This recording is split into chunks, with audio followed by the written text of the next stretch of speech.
जय हिंद दोस्तों।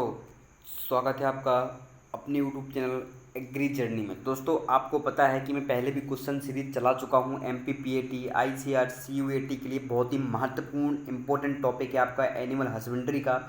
डेयरी, आपको पता है डेयरी बहुत ही महत्वपूर्ण है। आपको MPPAT में पता होगा, जो एग्रीकल्चर ग्रुप के स्टूडेंट्स हैं उनके टोटल एनिमल हस्बेंड्री में आपको पता है 50 क्वेश्चन आते हैं। तो डेयरी इन 50 क्वेश्चन में आप ये मान के चलिए कि 10 से 12 या 8 से 10 क्वेश्चन डेयरी से आते हैं। डेयरी में वो भी डेयरी फर्स्ट टॉपिक से आते हैं। तो ये जो टॉपिक है बहुत ही महत्वपूर्ण हो जाता है इसलिए इस लिहाज से, इसलिए इसके सारे क्वेश्चन सीरीज हम जो है सॉल्व करेंगे। पहले भी हम जो है क्वेश्चन सीरीज आपकी चलाते रहे, जैसे आपकी एनिमल डिसीज़ हो गया, आपके एनाटॉमी के क्वेश्चंस हो गए, और आपके जो है जैसे आप एग्रीकल्चर में एग्रोनॉमी वगैरह इनके मैन्योर्स एंड फर्टिलाइजर इनके क्वेश्चन सीरीज में पहले भी चला रखी है। तो आप जो है हमारे लिंक डिस्क्रिप्शन में वहाँ पे जाके इन वीडियोस को देख सकते हो, प्लेलिस्ट में पड़े हुए हैं। तो आप चाहो तो मैं लिंक प्लेलिस्ट की डिस्क्रिप्शन में दे दूंगा, तो आप जाके जो देख सकते हो। ठीक है, तो इन क्वेश्चन को हम सॉल्व करेंगे, हिंदी और इंग्लिश दोनों मीडियम में क्वेश्चन के सीरीज को हम सॉल्व करने वाले हैं, है ना। लेकिन दोस्तों, इससे पहले अगर आप हमारे टेलीग्राम चैनल पर नहीं जुड़े हैं तो टेलीग्राम चैनल पर जुड़ जाएं, क्योंकि वहाँ पे एग्रीकल्चर से संबंधित जानकारी सबसे पहले मिलती है। और दोस्तों, एग्रीकल्चर का जो भी डाटा होता है वो वहाँ पे अपलोड होता रहता है, तो आप जुड़ सकते हो, लिंक दोनों की डिस्क्रिप्शन में। तो चलिए क्वेश्चन सीरीज को स्टार्ट करते हैं, हिंदी और इंग्लिश दोनों मीडियम में।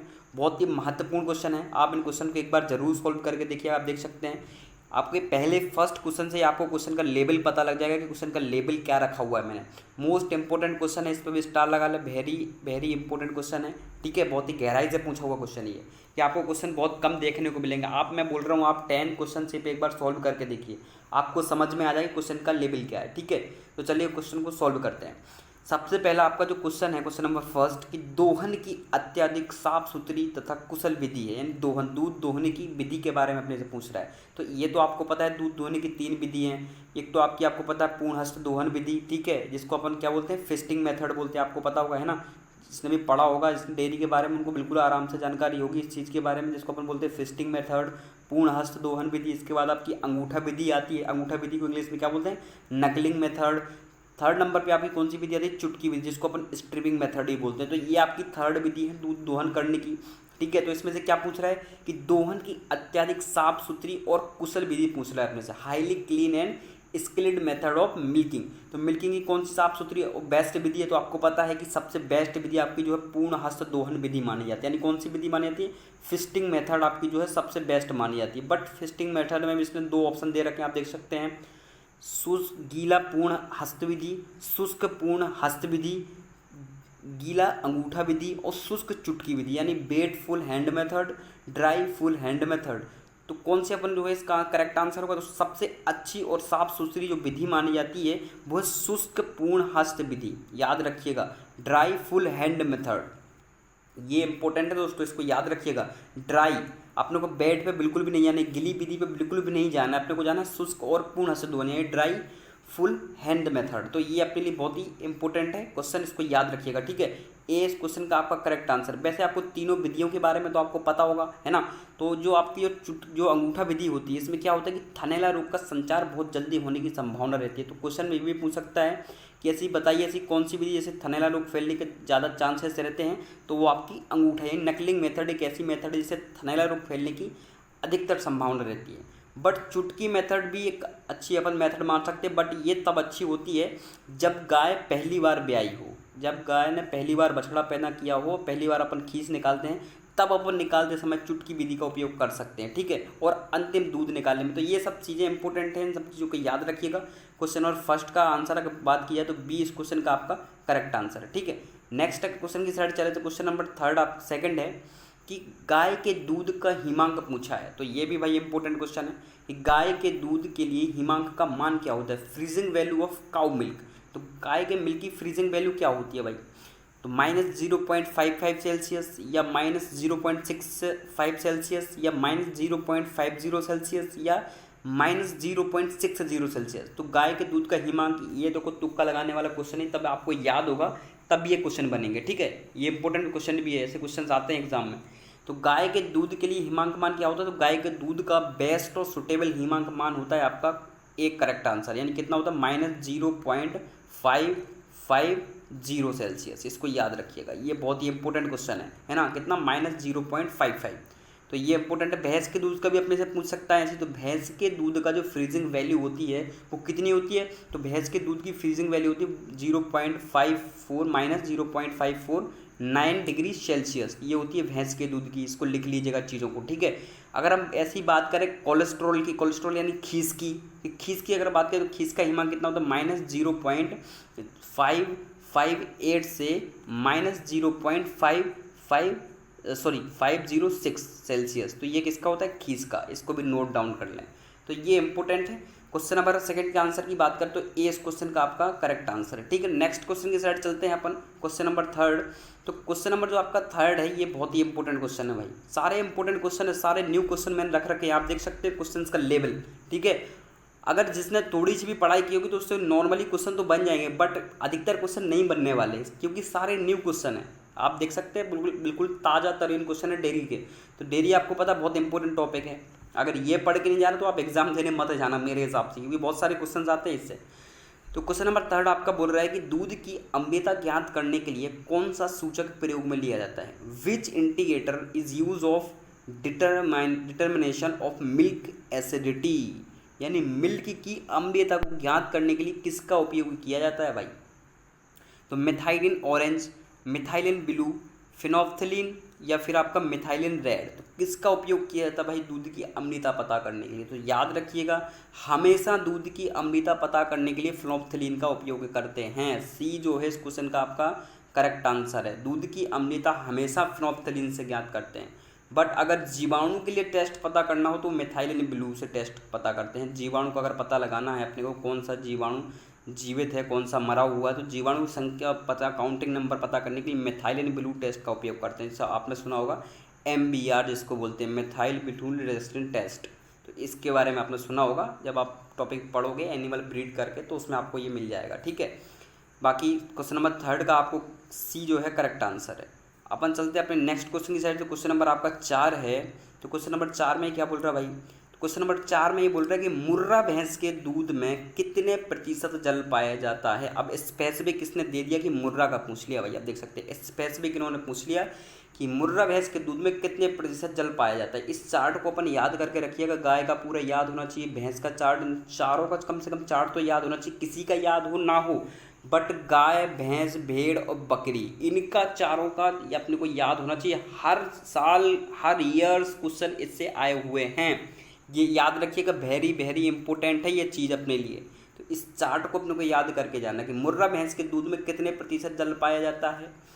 तो कितने परसेंट आपको पता है, भैंस के दूध में अगर जल की मात्रा आपने से कोई पूछे तो 82 से 83%, यानी 82 से 83% मिल्क पाया जाता है भैंस के दूध में। अब आप अनुमान लगा सकते हो कहाँ पर ऑप्शन दिख रहा है, तो ऑप्शन नंबर सी आपको मिल गया होगा कि मुर्रा भैंस के दूध में 83% जो है जल पाया जाता है ना। बाकी आपको पता है कि भैंस के दूध में अगर आपसे कोई पूछे कि भैंस के दूध में सबसे ज़्यादा क्या पाया जाता है, तो भैंस के दूध में सबसे ज़्यादा पाया जाता है टोटल सॉलिड, टोटल सॉलिड जिसको हिंदी में बोलते हैं इंग्लिश में, ठीक है। तो टोटल सॉलिड या टोटल ठोस कितने पाए जाते हैं, 17 से 18%, लिख लीजिएगा, सबसे ज़्यादा ठोस पाए जाते हैं भैंस के दूध में, ठीक है, 17 से 18%। इसके बाद फैट तो आपको भैंस के दूध में पता है 7% के आसपास फैट पाया जाता है, ठीक है। तो इन चीज़ों को अपने को याद रखना है और चार्ट को याद कर लीजिएगा।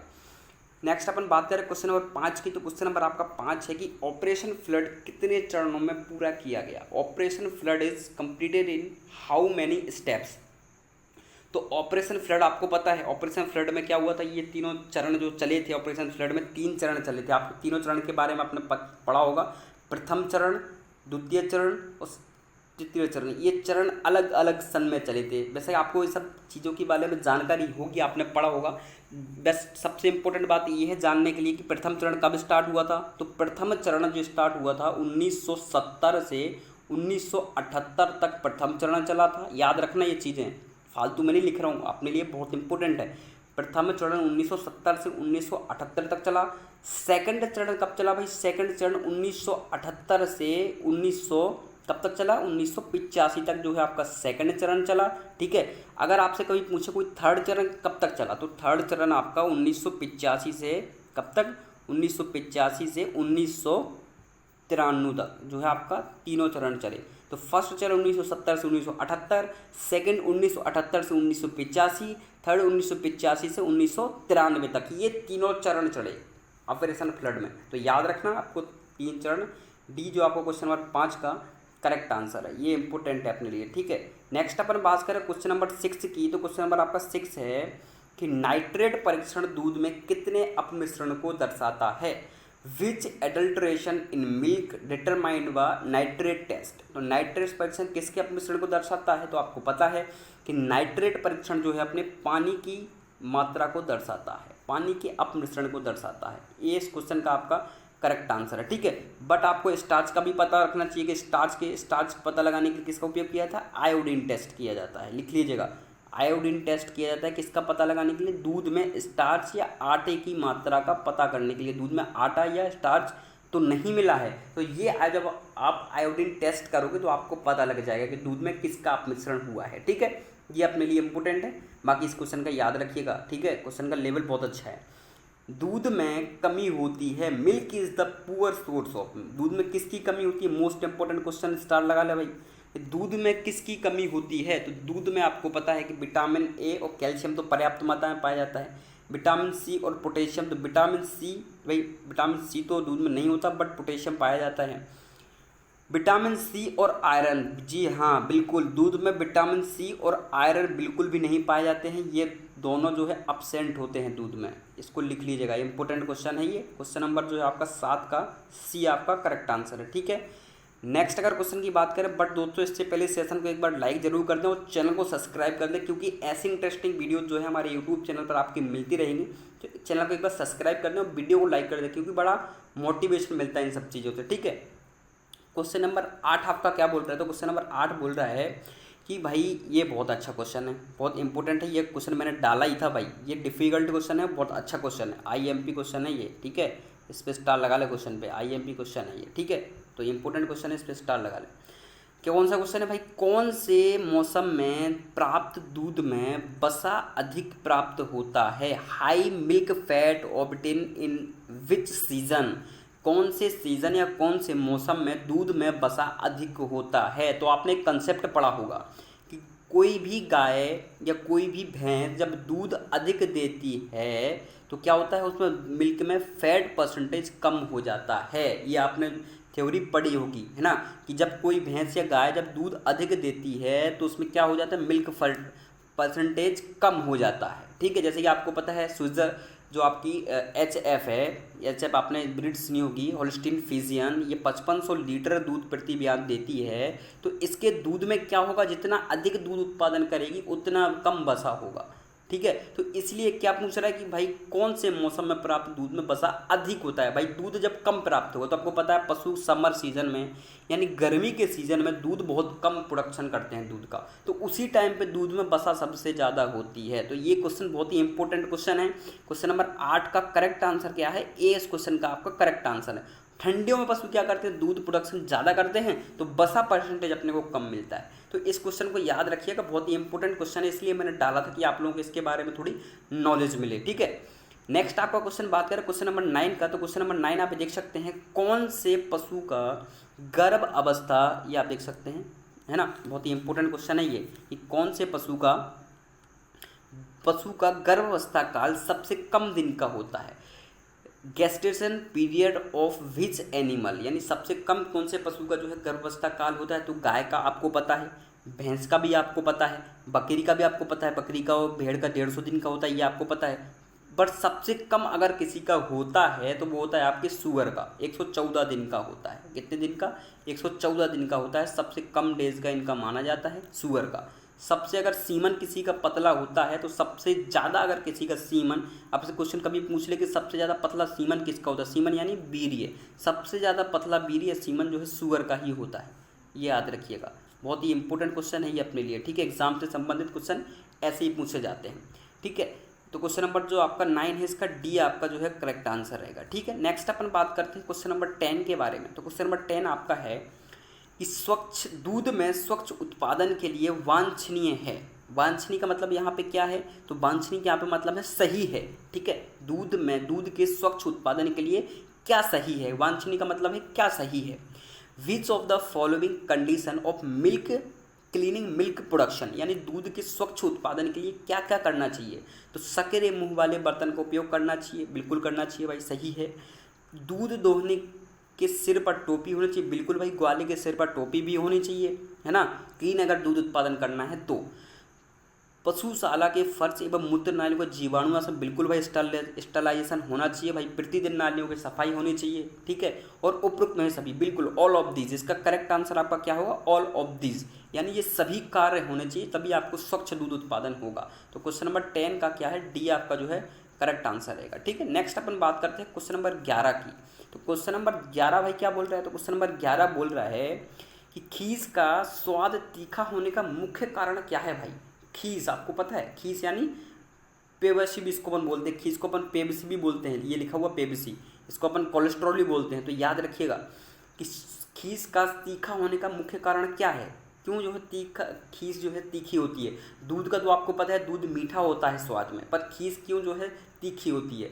तो एल्ब्यूमिन की अधिकता के कारण, या अम्ल की अधिकता के कारण, या क्लोराइड की अधिकता के कारण, या उपरोक्त है सभी।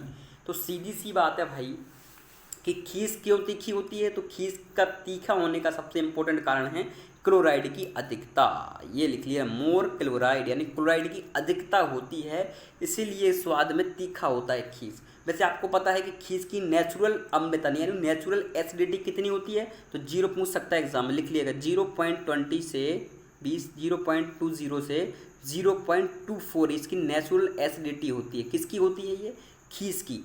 कोलेस्ट्रॉल की कितनी होती है, 0.20 से 0.2% इसकी क्या होती है, नेचुरल यानी प्राकृतिक अम्लता होती है। और खीस का पीएच कितना होता है भाई, तो खीस का पीएच याद रखिएगा 5.4 से 5.5 किसका पीएच होता है, ये अपना खीस का पीएच होता है। तो इन चीज़ों को याद रखिएगा, जो अदर चीज़ें मैं आपको बताता हूँ, बहुत ही इंपॉर्टेंट चीज़ें बताता हूँ, ठीक है। तो जो आपका क्वेश्चन नंबर 11 है, इसका सी आपका करेक्ट आंसर रहेगा। नेक्स्ट अपन क्वेश्चन की साइड चलें तो क्वेश्चन नंबर आपका 12 है, ठीक है। ये भी बहुत अच्छा क्वेश्चन है कि निम्न में से कौन से दूध का पीएच अधिक होता है। कौन से दूध का पीएच, जो पीएच वैल्यू होती है वो मोर होती है, यानी अधिक होती है। ताज़े दूध की यानी फ्रेश मिल्क की, बफेलो मिल्क की, या आपका कच्चा या बासे दूध की, या सभी की समान। तो किसकी जो है दूध का पीएच अधिक होता है, तो आपको पता है भैंस के दूध का पीएच जो है अधिक होता है। ऑप्शन के हिसाब से अपन भैंस के दूध का पीएच अधिक होता है ऑप्शन के हिसाब से। बाकी बकरी का दूध आपको पता है, बकरी का दूध कैसा होता है, क्षारीय होता है, ठीक है। बाकी बकरी का दूध जो है सबसे अधिक क्षारीय माना जाता है। बाकी ऑप्शन के हिसाब से आंसर लेंगे तो फिर भैंस का दूध ही आएगा, ठीक है। ये इंपॉर्टेंट है। क्वेश्चन नंबर 12 जो है बी आपका इसका करेक्ट आंसर होगा। नेक्स्ट अगर बात करें तो नेक्स्ट क्वेश्चन नंबर 13 की, क्वेश्चन नंबर जो 13 है आपका, इसमें पूछ रहा है कि वसा परीक्षण के लिए दूध नमूने की वास्तविक आवश्यक मात्रा होती है। एक्चुअल क्या पूछ रहा है, वसा परीक्षण के लिए। आपको पता है गर्बर ब्यूटाइरोमीटर विधि के बारे में आपने पढ़ा होगा, जब आपने डेयरी पढ़ी होगी तो इसके बारे में आपने सारी जानकारी आपने पढ़ी होगी कि गर्बर ब्यूटाइरोमीटर एक वैज्ञानिक थे गर्बर, उन्हीं के द्वारा इस विधि को खोजा गया था। ये वसा परीक्षण के लिए बहुत ही बेस्ट और अच्छी मेथड मानी जाती है। कौन सी विधि, गर्बर ब्यूटाइरोमीटर वसा परीक्षण की बहुत ही बेस्ट मेथड मानी जाती है। तो यही पूछ रहा है कि गर्बर जब ब्यूटाइरोमीटर से अपन क्या करते हैं, वसा का परीक्षण करते हैं, तो उस टाइम पे दूध का नमूना लेते हैं। एक अपन पता है दूध की सैंपल लेते हैं, बोतल आपने देखा होगा जब आप डेयरी उद्योग में जाओगे तो आपको एक लिक्विड टाइप का दिखेगा, तो उसमें क्या लेते हैं अपन, दूध का सैंपल लेते हैं। यही पूछ रहा है कि दूध के सैंपल लेने के लिए कितनी मात्रा आवश्यक होगी, है ना। Actual quantity of milk sample for the fat के लिए, ठीक है।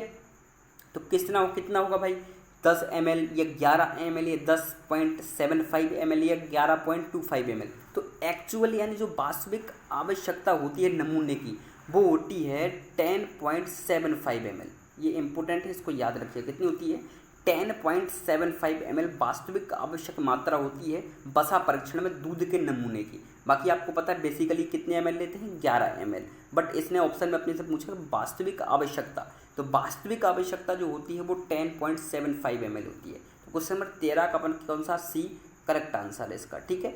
नेक्स्ट अपन बात करें क्वेश्चन नंबर 14 की, तो क्वेश्चन नंबर आपका 14 है कि गाय से प्राप्त अंतिम दूध की अधिकता होती है। जो गाय का दूध आपको पता है 3 प्रकार से जो है गाय का दूध अपने को मिलता है। जब अपन गाय का दूध निकालते हैं तो क्या इसको अपन पता है, प्रथम दूध भी इसको अपन बोलते हैं। आपने इनके बारे में पढ़ा होगा, अगर डेयरी के बारे में सब आपको विस्तार से आपने इसके बारे में पढ़ रखा होगा, ठीक है। प्रथम दूध के बारे में, फिर इसके बाद मध्यम दूध के बारे में, फिर इसके बाद अंतिम दूध के बारे में आपने इन तीनों दूध के बारे में आपने पढ़ा होगा। इसके प्रथम दूध के बारे में आपने एक चीज़ और पढ़ी होगी कि इसमें सबसे ज़्यादा बैक्टीरिया पाए जाते हैं प्रथम दूध में। अगर सबसे ज़्यादा दूषित कोई दूध माना जाता है तो पहली बार जो दूध अपन निकालते हैं वो सबसे ज़्यादा दूषित माना जाता है, तो ये इंपॉर्टेंट है। बाकी अंतिम दूध बहुत ही बेस्ट होता है और इसमें दूध में वसा की सर्वाधिक मात्रा होती है। तो यही यहाँ पे क्वेश्चन पूछा है कि गाय के से प्राप्त अंतिम दूध में अधिकता किसकी होती है। भाई हाईली कंपोनेंट किसका होता है अंतिम दूध में, तो वसा का जो है हाईली कंपोनेंट्स होता है। क्वेश्चन नंबर 14 का सी आपका करेक्ट आंसर। जब आप लास्ट दूध निकालेंगे तो किसकी अधिकता होती है, वसा की। मैंने आपको जस्ट इसके क्वेश्चन नंबर शायद 3 या 4 में यही बताया है कि गाय के दूध जो अंतिम दूध अपन निकालते हैं वो कौन सी मेथड में निकालते हैं, सबसे बेस्ट रहता है चुटकी मेथड से। चुटकी मेथड से सारा दूध निकल जाता है, अंतिम दूध नहीं रहता। बाकी अगर आप नॉर्मल मेथड से निकालोगे तो अंतिम दूध कहीं ना कहीं रह जाएगा और अंतिम दूध में ही वसा की सर्वाधिक मात्रा होती है। फिर बोलते हो कि हमारे जो है गाय या पशु में जो है अब आजकल वसा नहीं निकल रही है, तो ये कारण मुख्य है कि उसको चुटकी विधि से निकालना चाहिए। ये बहुत ही अच्छी, मतलब अच्छी तो नहीं बट ठीक है, बेसिकली अच्छी विधि है। क्वेश्चन नंबर 14 में आपका सी आपका करेक्ट आंसर रहेगा। ठीक है, अब हम चलते हैं नेक्स्ट क्वेश्चन की साइड। तो क्वेश्चन नंबर आपका 15 बोल रहा है कि दूध को गर्म करने से दूध की अम्लता, यानी दूध की अम्लता को क्या फ़र्क पड़ेगा जब अपन दूध को गर्म करेंगे। Milk acidity is due to heating of milk. तो आपको ये चीज़ तो पता ही होगी कि दूध को गर्म क्यों करते हैं। गर्म इसलिए करते हैं ताकि दूध फट ना जाए। अब दूध फटता क्यों है, तो दूध इसलिए फटता है क्योंकि दूध में एसिड की मात्रा बढ़ जाती है, दूध की एसिडिटी बढ़ जाती है। दूध की एसिडिटी बढ़ती है तो दूध फटता है। दूध की जैसी एसिडिटी आपको पता है 0.18 से 0.20 के ऊपर जाती है तो दूध का फटना स्टार्ट हो जाता है। एक नॉर्मल दूध की अगर बात करें, पशु से निकाल के अगर आप दूध रख दे तो एक नॉर्मल दूध से 4 घंटे तक ही जो है सही रह सकता है। एक नॉर्मल टेम्परेचर में वो दूध सिर्फ 4 घंटे तक ही सही रहता है। इसके बाद ऑटोमेटिक उसमें जो है प्राकृतिक अम्लता जो है नॉर्मली प्राकृतिक अम्लता उत्पन्न होती है और दूध फटना स्टार्ट हो जाता है। तो यही पूछ रहा है कि दूध को गर्म करने से दूध की अम्लता में क्या होगा, तो दूध को गर्म करने से क्या होगा कि अम्लता कम हो जाती है, तो इससे दूध फटता नहीं है, डिक्रीज होगी, एसिडिटी क्या होगी, डिक्रीज होगी। तो क्वेश्चन नंबर 15 का जो है आपका एक करेक्ट आंसर है। ये इंपॉर्टेंट क्वेश्चन है, इस पर भी स्टार लगाते चलिएगा भाई। सारे इंपॉर्टेंट क्वेश्चन है, इसलिए मैं आपको जो बार बार नहीं स्पेशली बता रहा हूँ कि ये इंपॉर्टेंट है, ये इंपॉर्टेंट, सारे इंपॉर्टेंट क्वेश्चन है। नेक्स्ट अपन बात करें क्वेश्चन नंबर 16 की कि लैक्टोमीटर निम्न में से किस सिद्धांत पर कार्य करता है। आपका लैक्टोमीटर जो होता है किसके सिद्धांत पर कार्य करता है, न्यूटन के सिद्धांत पर या अकरमेंडर के सिद्धांत पर या अकरमेटिक के सिद्धांत पर या उपरोक्त में है सभी। तो लैक्टोमीटर आपको पता है कौन से सिद्धांत पर कार्य करना है, अकरमेटिक के सिद्धांत पर कार्य करता है। क्वेश्चन नंबर 16 का सी करेक्ट आंसर रहेगा, मोस्ट इंपॉर्टेंट क्वेश्चन है। ठीक है, क्वेश्चन नंबर 17 की अगर हम आप बात करें तो क्वेश्चन नंबर 17 क्या पूछ रहा है, तो क्वेश्चन नंबर 17 में ये पूछ रहा है कि कोलेस्ट्रॉल में रोग प्रतिरोधकता क्षमता निम्न की उपस्थिति के कारण होती है। किसकी उपस्थिति के कारण क्या होता है कि भाई प्रतिरोधक क्षमता कोलेस्ट्रॉल में मतलब खीस में अच्छी होती है। प्रतिरोधकता जैसे आपको पता है बछड़े को कोलेस्ट्रॉल की बातें शुरुआती अवस्था में, क्योंकि उसकी रोग प्रतिरोधक क्षमता बढ़ जाए। तो ऐसा कौन सा तत्व होता है खीस में कि उससे प्रतिरोधक क्षमता बढ़ जाती है। प्रोटीन से बढ़ती है क्या, एल्बुमिन से बढ़ती है क्या, ग्लोबुलिन से बढ़ती है क्या, या केसिन से बढ़ती है। तो सीधी सी बात है ग्लोबुलिन से जो है सीधी सी बात है दूध की अपेक्षा 12 से 15% अधिक पाया जाता है किसमें, खीस में। इसलिए ये जो प्रतिरोधक क्षमता पैदा करने का काम करता है ग्लोबुलिन। इंपॉर्टेंट है, पूछ सकता है स्पेशली कि ग्लोबुलिन का कार्य क्या है, तो ग्लोबुलिन का कार्य है प्रतिरोधक क्षमता को बढ़ाना। क्वेश्चन नंबर 16 का सी करेक्ट आंसर है। अपन चलते हैं नेक्स्ट क्वेश्चन की साइड, क्वेश्चन नंबर 18। तो क्वेश्चन नंबर 18 क्या बोल रहा है भाई, ये इंपॉर्टेंट क्वेश्चन है, इस पर भी स्टार लगा ले। Very important question, very important question है ये। ठीक है, क्वेश्चन नंबर 18 बोल रहा है कि गाय के दूध से काउपी गंध आने का कारण। काउपी गंध में आपको बता दूं, आप लिख लीजिए। काउपी गंध आने का कारण है कि गोबर की गंध आना। काउपी गंध का मतलब क्या है, गोबर की गंध आना। गोबर की गंध आती है, उस गंध को क्या बोलते हैं, काउपी गंध बोलते हैं। बहुत ही इंपॉर्टेंट है ये। ठीक है, तो गोबर की गंध आना। अब आप समझ गए, क्वेश्चन का आंसर अपने को ऑटोमेटिक मिल जाएगा कि गाय के दूध में काउपी गंध आने का कारण क्या है। Cowpea flavour obtain for cow milk due to. तो क्या कारण है भाई? क्लोराइड की अधिकता या अस्वच्छ दूध उत्पादन या ब्यूटारिक अम्ल की अधिकता या अधिक जीवाणु की उपस्थिति। तो सीधी सी बात है, अस्वच्छ दूध उत्पादन, अनक्लीन मिल्क प्रोडक्शन। भाई जो काउ की मिल्क की गंध आएगी, गोबर की गंध आएगी अगर दूध से, तो कैसा होगा? अस्वच्छ दूध उत्पादन माना जाएगा वो। तो क्वेश्चन नंबर 18 का बी आपका कैसा होगा? करेक्ट आंसर होगा। नेक्स्ट अगर बात करें क्वेश्चन नंबर 19 की, बहुत इजी और सरल क्वेश्चन है ये, बहुत ही इजी क्वेश्चन है ये मेरे हिसाब से, मेरे को लगता है बहुत इजी क्वेश्चन होगा, सबसे बन जाएगा ये। कि राष्ट्रीय डेयरी विकास बोर्ड की स्थापना कब हुई? नेशनल डेयरी डेवलपमेंट बोर्ड कब स्टैब्लिश हुआ? तो 1965 में स्टैब्लिश हुआ था। डी इस क्वेश्चन का आपका करेक्ट आंसर है। बाकी आपको ये चीज़ भी पता होगी कि आईडीसी की स्थापना कब हुई थी। आईडीसी मतलब भारतीय डेयरी निगम की स्थापना कब हुई थी? तो आपको पता होगा 13 जनवरी 1970 को इस जो है इसकी 13 जुलाई 1970 1970 को इसकी स्थापना हुई थी। कहाँ हुई थी? न्यू दिल्ली में। भारतीय बीज जो है डेयरी निगम अपने से पूछ सकता है कि भारतीय डेयरी निगम की स्थापना कब हुई? तो 13 जुलाई 1970 को न्यू दिल्ली में इसकी स्थापना हुई थी। बाकी एनडीडी भी आपको पता है 1965 में इस्टेब्लिश हुआ था। ठीक है। नेक्स्ट आपको क्वेश्चन नंबर 20 है। क्वेश्चन नंबर 20 पूछ रहा है कि दुग्ध वसा का कैलोरी मान क्या होता है? तो कैलोरी मान आपको पता होगा, प्रोटीन का भी होता है, फैट का भी होता है, कार्बोहाइड्रेट का भी होता है। इसमें पूछा है कि फैट का कैलोरी मान क्या होता है? तो फैट का कैलोरी मान होता है 9.3 के, मतलब 1 ग्राम वसा से 9.3 कैलोरी ऊर्जा मिलती है। कहने का मतलब ये है। तो सबसे ज़्यादा ऊर्जा किससे मिलती है? तो फैट से मिलती है। ये कई बार क्वेश्चन पूछा है एग्जाम में कि सबसे ज़्यादा ऊर्जा किससे मिलती है? सबसे ज़्यादा ऊर्जा अपने को फैट से मिलती है। ठीक है ना। इसके बाद आपको पता है 4 कैलोरी ऊर्जा मिलती है फैट से, 4 कैलोरी प्रोटीन से। तो ये क्वेश्चन इंपॉर्टेंट है। क्वेश्चन नंबर 20 का आंसर अपने से कोई पूछे तो ए जो है इस क्वेश्चन का आपका करेक्ट आंसर है। ठीक है। नेक्स्ट अपन बात करते हैं क्वेश्चन नंबर 21 की। तो क्वेश्चन नंबर 21 क्या बोल रहा है कि भारत में श्वेत क्रांति प्रारंभ होने के समय प्रधानमंत्री पद पर कार्यरत थे। कौन था भाई? मोस्ट इंपोर्टेंट क्वेश्चन, कौन था कार्यरत? ये क्वेश्चन मैं आप लोगों को छोड़ रहा हूँ, आप लोगों को बताना है। The time of start of the white revolution in India the prime minister was a working. जब जो है श्वेत क्रांति स्टार्ट हुई थी तो उस टाइम पे ऐसा कौन सा प्रधानमंत्री था जो कार्यरत था? प्रधानमंत्री के पद पर कार्यरत था। जवाहरलाल नेहरू, गांधी, इंदिरा गांधी, लाल बहादुर शास्त्री या गुलजारी लाल नंदा। तो कौन थे भाई? ये क्वेश्चन आपको बताना है। ये क्वेश्चन नंबर 21 में आप लोगों पे छोड़ रहा हूँ। इसका कमेंट में हमको आंसर बताना है आप लोगों को। ठीक है। नेक्स्ट क्वेश्चन नंबर 22 की हम बात करें तो क्वेश्चन नंबर 22 आपका बोल रहा है कि भारत में पहली दुग्ध उत्पादन सहकारी समिति कब प्रारंभ की गई?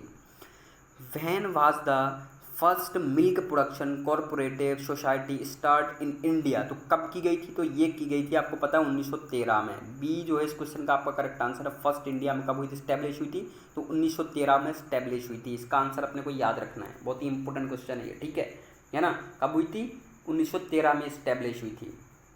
नेक्स्ट अपन अगर बात करें तो क्वेश्चन नंबर 23 की। तो क्वेश्चन नंबर 23 क्या बोल रहा है? तो क्वेश्चन नंबर 23 आपका बोल रहा है कि दूध में पाई जाने वाली वसा किस रंग की होती है? What colour is the fat found in milk? तो दूध में जो वसा पाई जाती है उसका रंग पूछ रहा है क्या होता है? भूरा होता है, सफ़ेद होता है या हल्का पीला होता है या इनमें से कोई नहीं? तो भाई जो दूध में वसा पाई जाती है उसका रंग आपने देखा होगा हल्का पीले कलर का होता है, लाइट येलो। तो सी जो है आपका क्वेश्चन नंबर 23 का correct answer, light yellow colour होता है उसका। बहुत ही इंपॉर्टेंट क्वेश्चन है ये। ठीक है। वो किसके कारण होता है? तो कैरोटीन के कारण होता है। इस चीज़ को याद रखिएगा। क्वेश्चन नंबर 24 आपने से क्या पूछ रहा है भाई? क्वेश्चन नंबर 24 पूछ रहा है कि दूध में प्राकृतिक अम्लता का कारण है द नेचुरल एसिडिटी। मैंने आपसे पूछा था ना कि नेचुरल एसिडिटी कैसे आती है दूध में? ये प्राकृतिक अम्लता होती है, खुद ब खुद दूध में ही पाई जाती है, इसका कोई लेना देना नहीं है।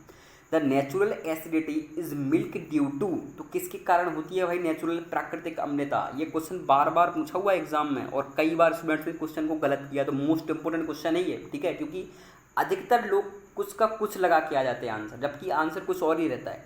तो मैं आपको बताना हूँ कि दूध में प्राकृतिक अम्लता का कारण कौन कौन है। ठीक है। तो सबसे पहला जो कारक है वो माना जाता है CO2, कार्बन डाइऑक्साइड। ये दूध की प्राकृतिक अम्लता का कारण है सबसे पहला। इसके बाद सेकंड नंबर पे आपका कोई कारक आता है तो वो आता है केसिन। इसके बारे में आपने सुना होगा केसिन। ठीक है। थर्ड नंबर पे आपका आता है एल्यूबिलिन। ठीक है, एल्यूमिन। 4 नंबर पे आपका आता है फॉस्फेट। इसको आप लिख लीजिएगा, फॉस्फेट। तो ये 4 जो है उसकी प्राकृतिक अम्लता को प्रभावित करते हैं। 5वां आपका जो है साइट्रेट हो गया। बी जो है इस क्वेश्चन का आपका करेक्ट आंसर है ना। दूध में प्राकृतिक अम्लता को कौन कौन प्रभावित करता है, तो carbon dioxide, CO2, casein, albumin और फॉस्फेट, ये 4-5 जो कारक हैं बहुत प्रभावित करते हैं, प्राकृतिक अम्लता होने का कारण है। ठीक है, क्वेश्चन नंबर बात करें 25 की, तो क्वेश्चन नंबर 25 है कि केसीन की रासायनिक संरचना में पाया जाता है। तो केसीन की रासायनिक संरचना आपने देखी होगी, तो केसीन की जो रासायनिक संरचना दूध में पाई जाती है, उसका जो संरचना पाई जाती है, the chemical structure of casein is found, तो उसकी केमिकल संरचना में कौन बहुत महत्वपूर्ण भूमिका निभाता है, तो वो निभाता है ऑक्सीजन। ऑक्सीजन केम जो है केसीन की संरचना बहुत ही महत्वपूर्ण माना जाता है। बी इस क्वेश्चन का आपका करेक्ट आंसर है। बाकी इनके परसेंटेज पे बेसिकली कभी क्वेश्चन आया हुआ नहीं है, एक क्वेश्चन आया था 2013 के अंतर्गत, बट उससे अभी क्वेश्चन जनरली जो है इसकी परसेंटेज से क्वेश्चन आए नहीं हुए हैं, तो जनरली इसके बारे में अपने को पढ़ना भी नहीं है। ठीक है, केसीन की रासायनिक संरचना में सबसे महत्वपूर्ण कौन माना जाता है, तो ऑक्सीजन माना जाता है, ये अपने को याद रखना है। ठीक है, नेक्स्ट अपन बात करें क्वेश्चन नंबर 26 की, तो क्वेश्चन नंबर 26 आपका जो है कि भारत सरकार द्वारा डालडा घी में किस तेल की मिलावट की सिफारिश की गई, विच oil was recommended for adulteration of Dalda ghee by the government. तो गवर्नमेंट ने क्या बोला था कि भाई अपन डालडा घी के किस तेल की मिलावट की सिफारिश की गई थी, किसकी की गई थी भाई, नारियल के तेल की, तिल के तेल की, बिनौले के तेल की या मूंगफली के तेल की। तो सिफारिश की गई थी वो सिफारिश की गई थी आपकी किसकी, बी और डी की, यानी बी मतलब तिल का तेल की, सीसेमम ऑयल की और मूंगफली के ऑयल की। तो इस क्वेश्चन के 2 करेक्ट आंसर हैं, बी और डी, यानी मूंगफली के तेल की और तिल के तेल की, दोनों की सिफारिश की गई थी। तो याद रखना है, ये इंपॉर्टेंट क्वेश्चन है। नेक्स्ट अपन बात करें क्वेश्चन नंबर 27, तो क्वेश्चन नंबर 27 में ये भी अच्छा क्वेश्चन है भाई। ठीक है, कि दूध धोने की मशीन अधिकतम कितने यूनिट की हो सकती है, the maximum number of unit that the milk washing machine can have. तो कितने जो है यूनिट की हो सकती है दूध जो है दूध धोने की मशीन सबसे पहले आपको पता है मशीन का विकास सबसे पहले और मशीन का सबसे पहले उपयोग विश्व में कहाँ पे हुआ था, ये तो आपको पता है। तो मशीन का सबसे पहले विश्व में जो हुआ था विकास, वो इंग्लैंड में हुआ था। इसको लिख लीजिए अगर आपको ये चीज़ ना पता हो। ठीक है, विश्व में सबसे पहले मशीन अगर कहीं पे बनी थी दूध धोने की, तो वो इंग्लैंड में बनी थी, ये इंपॉर्टेंट है। ठीक है, तो दूध धोने की मशीन अधिकतम कितनी यूनिट की हो सकती है, तो अधिकतम 3 यूनिट की हो सकती है। लिख लीजिएगा, कितनी यूनिट की हो सकती है, अधिकतम 3 यूनिट की होती है। सी इस क्वेश्चन का आपका करेक्ट आंसर है। बट आपको इन चीज़ के बारे में पता होगा कि अलग अलग यूनिट की मशीन होती है। तो 1 यूनिट वाली जो मशीन होती है वो अधिकतम कितनी गायों को दूध धो सकती है, तो अधिकतम 15 से 17 गायों का दूध धो सकती है 1 यूनिट की मशीन। सेकेंड यूनिट की मशीन कितनी गायों का दूध धो सकती है, तो सेकेंड यूनिट की जो मशीन है वो 25 से 30 गायों का दूध धो सकती है, और 25 से 40 का जो है 3 यूनिट की मशीन जो है दूध धो सकती है। तो इन चीज़ों को अपने को याद रखना है, क्वेश्चन कभी कभी इनसे जो है पूछ लेता है। सी इस क्वेश्चन का करेक्ट आंसर है। नेक्स्ट अगर क्वेश्चन की साइड चले तो क्वेश्चन नंबर 27 आपका बोल रहा है कि किस विधि में दूध दोहन करने पर ज़्यादा श्रम व समय लगता है। भाई समय सबसे ज़्यादा लगता है और श्रम भी सबसे ज़्यादा लगता है। In which method in take more labour and time to harness milk, यानी मिल्क को निकालने में या दूध को दोहने में सबसे ज़्यादा टाइम लगता है। तो कौन सी विधि है भाई ऐसी, तो आपको पता है सबसे ज़्यादा टाइमिंग कौन सी विधि में लगता है, वो है आपकी चुटकी विधि। सबसे ज़्यादा श्रम और बट है तो अच्छी विधि है चुटकी विधि, बट जो है टाइमिंग और श्रम सबसे ज़्यादा लगता है तो चुटकी विधि में लगता है। ये क्वेश्चन अपने से पूछ सकता है, बहुत ही इंपॉर्टेंट क्वेश्चन है। ठीक है, मशीन का तो आपको पता ही है, इसके बारे में मैंने आपको जानकारी दे दी। क्वेश्चन नंबर 29 आपका क्या बोल रहा है भाई, क्वेश्चन नंबर 29 बोल रहा है कि हमारे देश की दूध की राजधानी के नाम से जानी जाती है। ये इंपॉर्टेंट क्वेश्चन है। The milk capital of our country is known as, यानी हमारे देश की दूध की राजधानी किसको माना जाता है भाई, हिसार, आनंद, सांची या बी और सी। तो दूध की हमारे देश की जो राजधानी है वो है आपकी आनंद गुजरात में। आपको पता है क्यों है, क्योंकि आनंद गुजरात में आपकी अमूल डेयरी हुई है। तो दूध की राजधानी अमूल को भी एक प्रकार से देखा जा सकता है, क्योंकि भारत की सबसे बड़ी कंपनी है ये, और बहुत सारी चीज़ें आनंद में हैं जिसकी वजह से इसको जो हमारे देश की दूध की राजधानी आनंद गुजरात को कहा जाता है। तो क्वेश्चन नंबर 29 आपका जो है करेक्ट आंसर क्या है, बी इसका करेक्ट आंसर है। नेक्स्ट अगर क्वेश्चन की साइड चलें तो क्वेश्चन नंबर आपका 30 नंबर क्वेश्चन बोल रहा है, बहुत इंपॉर्टेंट और मोस्ट इंपॉर्टेंट क्वेश्चन, स्टार लगा लें, बहुत ही इंपॉर्टेंट क्वेश्चन है ये, वेरी वेरी इंपॉर्टेंट क्वेश्चन, कि एकमात्र अम्ल जो केवल दुग्ध वसा में पाया जाता है, एकमात्र अम्ल जो केवल दुग्ध वसा में पाया जाता है, the only acid which is found only, इसलिए मैंने इसको रेड कलर से कर रखा है कि the only acid which is found only in milk fat, यानी ये जो अम्ल है ये सिर्फ मिल्क फैट में ही मिलता है, बाकी कहीं आपको ये फैट में नहीं मिलता, दुग्ध वसा में ही मिलता है। कौन सा है भाई ऐसा एसिड? देखो आपको पता है ब्यूटारिक अम्ल कैसा है? ब्यूटारिक अम्ल जो है संतृप्त यानी सैचुरेटेड अम्ल है। इनके बारे में आपने पढ़ा होगा, सैचुरेटेड, अनसैचुरेटेड। बाकी जितने भी आपके जो एसिड है ये कैसे है? असंतृप्त है, ठीक है। तो दुग्ध वसा में जो है संतृप्त वसा पाई जाती है तो वो है संतृप्त अम्ल पाया जाए, जिसको ब्यूटारिक अम्ल बोलते हैं। तो क्वेश्चन नंबर 30 का आपका करेक्ट आंसर ये कैसा है? सैचुरेटेड है। इसको याद रखना है, सैचुरेटेड यानी संतृप्त जो है अम्ल माना जाता है ब्यूटारिक अम्ल, ठीक है। बाकी पामटिक, ओलिक, मिस्टेरिक और ये सब जो है कैसे हैं? असंतृप्त माने जाते हैं। लिनोनिक, आर्सेनिक ये सभी असंतृप्त माने जाते हैं, तो इसको याद रखना है आपको। नेक्स्ट क्वेश्चन नंबर 31 कि अधिक दूध उत्पादन करने वाली गाय से दूध दोहन का कार्य प्रतिदिन करना चाहिए। कोई गाय अगर देखो ज़्यादा दूध देती, कई गाय जो अधिकतम दूध देती है एक बार में उनका पूरा दूध जो है दोहन नहीं कर पाते कई लोग, है ना, तो उसके लिए क्या करना चाहिए? तो उसके लिए आपने क्या करना चाहिए कि दिन में 3 बार जो है पशु का दूध दोहना चाहिए। जैसे कि HF है भाई, बहुत ज़्यादा दूध देती 5500 लीटर, तो इसका अपन क्या कर सकते हैं? दिन में 3 बार उसका जो है दूध का दोहन कर सकते हैं। और अगर आपको पता है दूध नहीं निकालेंगे टाइम पे तो क्या होता है? थनों में थनैला रोग बढ़ने की संभावना ज़्यादा हो जाती है। अगर आप टाइम पे दूध नहीं निकालेंगे थनों से तो क्या होता है? पशु को दर्द होता है, पशु चीखता है, हमारा दूध बार बार निकालो मतलब पशु पैर फटकारेगा। तो इसलिए इन सब चीज़ों से बचने के लिए क्या दिन में 3 बार दूध निकालना चाहिए। तो ये इंपॉर्टेंट क्वेश्चन है। नेक्स्ट अगर बात करें क्वेश्चन नंबर 32 की, तो क्वेश्चन नंबर आपका जो 32 बोल रहा है कि दूध को दोहन करने वाला आंतरिक स्रोत है, दूध को दूषित करने वाला इंटरनल सोर्सेस कौन सा भाई? दूध को दूषित करने वाला तो आयन, गाय या प्रथम दूध या गौशाला। तो कौन सा ऐसा कारक है जो दूध को आंतरिक स्रोत, आंतरिक मतलब आंतरिक और बाहरी स्रोत आपने सुना होगा, तो आंतरिक स्रोत तो भाई यही है कि आयन, इनमें से आपको आंतरिक स्रोत दिख रहा होगा, तो यही जो है दूध को दूषित करने का सबसे बड़ा कारक माना जाता है, ठीक है। नेक्स्ट बहुत ही इंपॉर्टेंट क्वेश्चन, बहुत ही महत्वपूर्ण क्वेश्चन है ये, ठीक है। तो क्या बोल रहा है कि दूध का सफ़ेद रंग केसीन व पीला रंग कैरोटीन के कारण। बिल्कुल भाई, दूध का सफ़ेद रंग किसके कारण होता है? इसको याद रख चलना है, केसीन के कारण, जबकि पीला रंग जो है कैरोटीन के कारण। अगर ये दोनों अवयव दूध से निकाल लिए जाएं तो दूध का रंग होगा, दूध का रंग कैसा होगा भाई? अगर ये दोनों अवयव दूध से निकाल लिए जाएं तो कैसा हो जाएगा? काला, हरा, नीला या सफ़ेद ही रहेगा। तो भाई अगर ये दोनों कारक अपन दूध से निकाल लेंगे ना तो ये दूध का रंग नीला हो जाएगा। क्या हो जाएगा नीला? क्योंकि दूध में सिर्फ क्या बचेगा? राइबोफ्लोविन रह जाएगा। याद रखिएगा, राइबोफ्लोविन क्या करता है? दूध को नीला रंग प्रदान करता है, राइबोफ्लोविन। तो ये अपने लिए इसको याद रखने के लिए बहुत ही इंपॉर्टेंट है ये, ठीक है, बहुत ही महत्वपूर्ण है कि दूध को नीला रंग जो है राइबोफ्लोविन के द्वारा मिलता है।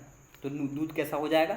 नीला हो जाएगा। सी इस क्वेश्चन का आपका करेक्ट आंसर है, ठीक है। और दूध हमेशा भैंस के दूध में एक चीज़ जो है आपको याद रखना है, भैंस का दूध जो है हमेशा कम पीला होता है ना। भैंस का दूध हमेशा कैसा होता है? कम पीला होता है, अधिकतर पीला नहीं होता। भैंस का दूध जो है अधिकतर सफ़ेद होता है, क्योंकि भैंस के दूध में सफ़ेद हल्का नीला होता है। क्यों होता है? क्योंकि राइबोफ्लोविन की मात्रा भैंस के दूध में सर्वाधिक पाई जाती है। तो ये चीज़ें याद रखना। क्वेश्चन नंबर 33 का जो है करेक्ट आंसर क्या है? सी है।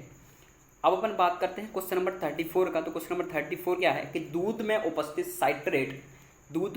साइट्रेट के टूटने से कौन सा एंजाइम बनता है? Which enzyme is formed by the break down of citric present in milk. यानी साइट्रिक एंजाइम के टूटने से क्या बनता है? कौन सा एंजाइम बनता है?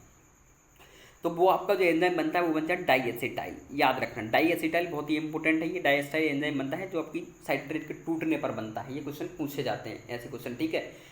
क्वेश्चन नंबर 35 आपका बोल रहा है कि निम्न में से दूध में पाया जाने वाला अभिरंजक है। तो दूध में भाई the stan found in milk amounts to following is, यानी निम्न में से दूध में पाया जाने वाला कौन सा ऐसा अभिरंजक है जो दूध में पाया जाता है? तो भाई तीनों जो है अभिरंजक दूध में पाए जाते हैं, आपको पता है अच्छे से इन चीज़ों के बारे में, ठीक है।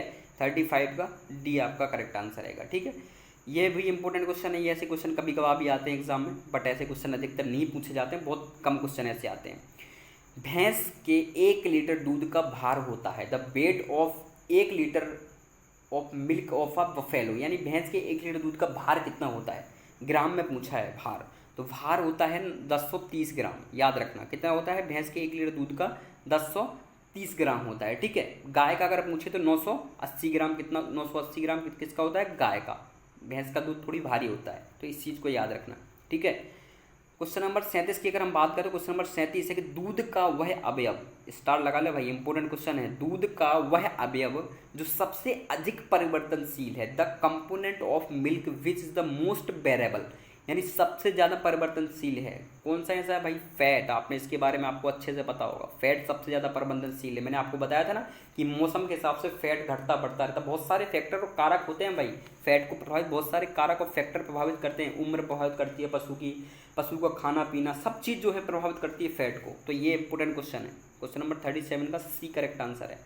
नेक्स्ट अगर बात करें क्वेश्चन नंबर 38 की कि किस पदार्थ का उपयोग दूध अपमिश्रण में नहीं किया जाता, यानी दूध में अपमिश्रण मिलाने में नहीं किया जाता। Which substance is not use in milk adulteration, तो किसका उपयोग जो है दूध में अपमिश्रण मिलाने में नहीं किया जाता। यानी दूध में आपको पता है पानी तो मिला सकते हैं, सेपरेटा दूध बिल्कुल मिला सकते हैं, स्टार्च भी मिला सकते हैं। आपको बताया था मैंने, आयोडीन परीक्षण करते हैं स्टार्च पता लगाने के लिए, सेपरेटा और पानी के लिए अपन पता है नाइट्रेट परीक्षण करते हैं। तो इन सब चीज़ों के बारे में आपने पढ़ा होगा।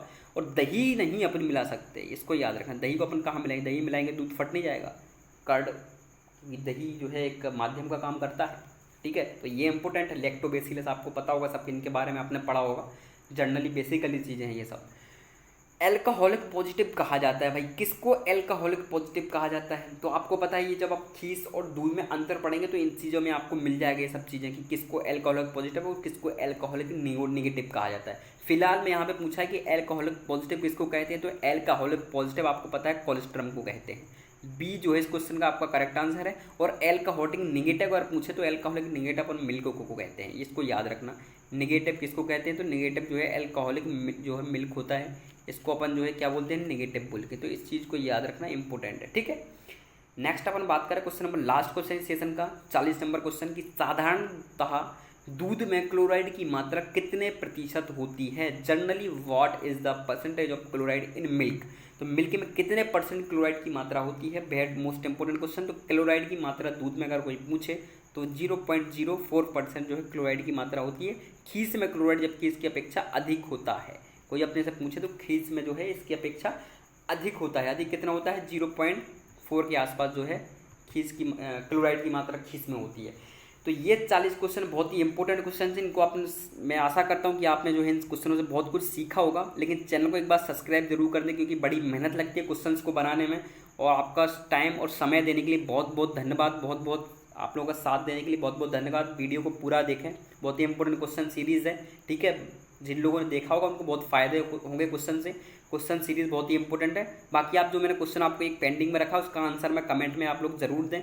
बहुत ही इंपॉर्टेंट क्वेश्चन पूछा है मैंने आपसे, आपका क्वेश्चन वो है, आपको आंसर में पिन करना है। बाकी चैनल को सब्सक्राइब जरूर कर लेना। मिलते हैं अपन नेक्स्ट वीडियो के साथ। जब तक आप स्वस्थ रहें, मस्त रहें। जय हिंद, जय भारत।